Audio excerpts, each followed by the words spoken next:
ઓમ નમો નારાયણ. તો અમે આવી ગયા છીએ બાટવાની આજુબાજુ મંદિર છે એ જોવા જવું છે.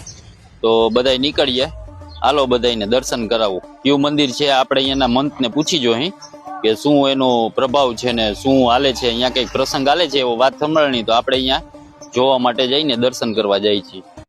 આ છે મંદિરનો ગેટ. તો હવે અંદર જોઈને આપણે કોકને પૂછીએ કે આ કયું મંદિર છે. બરોબર, એક ભાઈ ઊભા છે, બાપુ જેવા જ લાગે છે, એને પૂછી જોઈ કે આ શેનું મંદિર છે. બરોબર. ઓમ નમો નારાયણ બાપુ. ઓમ નમો નારાયણ. બોલો બોલો. હું કે આ બાપુ કેનું મંદિર છે અહીંયા? હનુમાનજી અને શંકર બાપા અને 22 માનું મંદિર છે.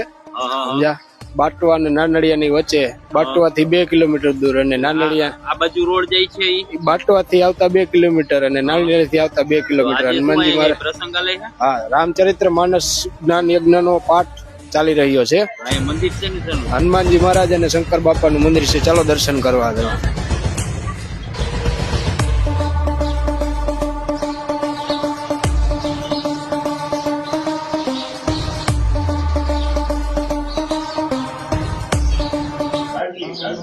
તો હનુમાનજીના દર્શન કરી લેજો બધાય. બરોબર છે. તો હાલો હજી શંકર દાદાના દર્શન કરાવું બધાય.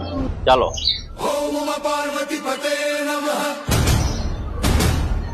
હર હર મહાદેવા,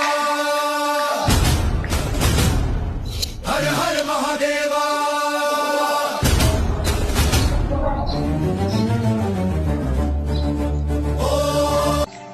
બાપુ આ બાટવાને આપણે નાનડિયાની બજારે મંદિર છે, તો એનું આપણે કઈ જગ્યાએ ઓળખાય?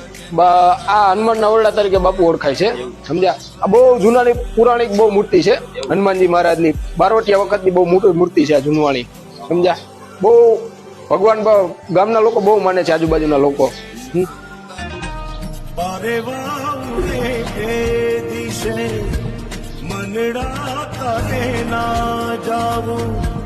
નથી ક્યાંય મારો તારો, નથી સરનામું તારું, બાકી તો બધું એ ખોટું, એક તારો માર્ગ હાચો, માયા કેવી ચાદર ઓઢી, પામરે કશું નહીં જીવતું.